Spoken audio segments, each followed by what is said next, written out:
సముద్రంలో ఉన్నటువంటి డ్రెడ్జింగ్ షిప్లకు ఇక్కడ నుంచి ఫ్యూయల్ రవాణా చేస్తున్నారు ఈ విధంగా బోట్ల ద్వారా.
రామాయపట్నం పోర్టు మొదటి బెర్త్ నిర్మాణం.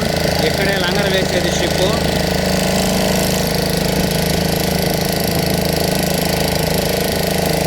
వచ్చినటువంటి షిప్పు దీనికి ఆనుకుంటుంది అన్నమాట. ఇప్పుడు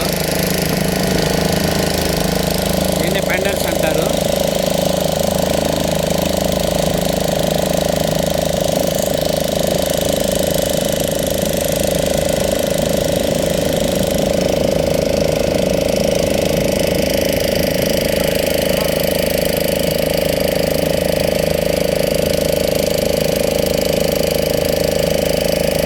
ఇప్పుడు మీరు ఎదురుగా చూస్తున్నటువంటిది రెండవ బెర్త్ నిర్మాణం.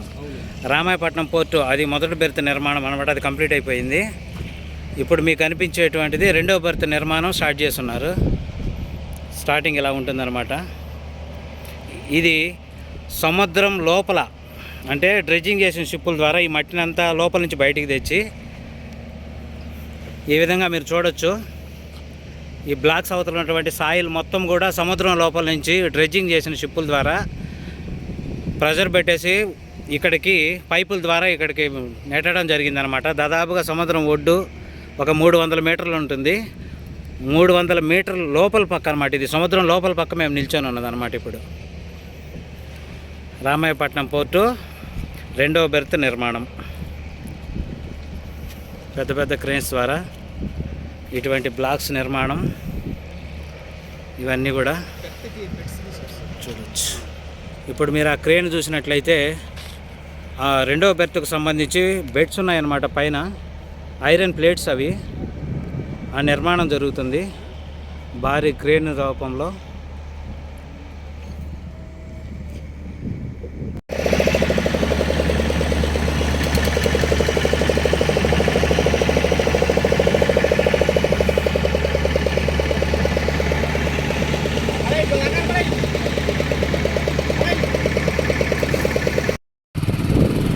ప్రహరీ నిర్మాణం ఇన్సైడ్ ఉన్నటువంటి సముద్రం మంచున ఈ ప్రహరీ నిర్మాణం కూడా ఒకటి జరిగింది. ఇవన్నీ కూడా రేపు కస్టమ్స్ వాళ్ళు హ్యాండ్ ఓవర్ చేసుకున్న తర్వాత ఎవరిని ఇప్పటికే కట్టుదిట్టమైన పద్ధతితోటి ఎవరిని కూడా ఇతరులని లోనికి అలౌ చేయటం లేదు, పర్మిషన్ లేదు.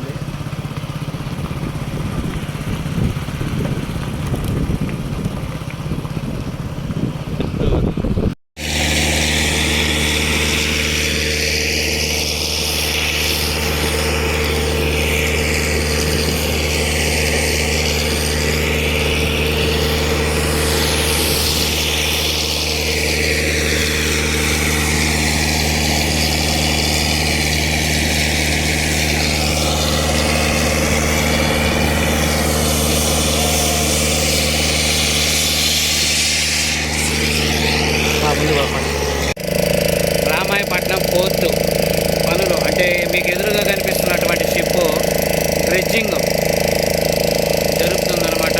మీకు అక్కడ ఇంకొక దూరంగా ఇంకొక ఓడను కూడా మీరు చూడవచ్చు. ఇవి డ్రెడ్జింగ్ పనులు చేస్తున్నాయి అన్నమాట. అంటే ఇక్కడ వచ్చిన ఏదైతే షిప్పులు వస్తాయో వాటికి వచ్చే వేని క్రియేట్ చేస్తున్నాయి అన్నమాట.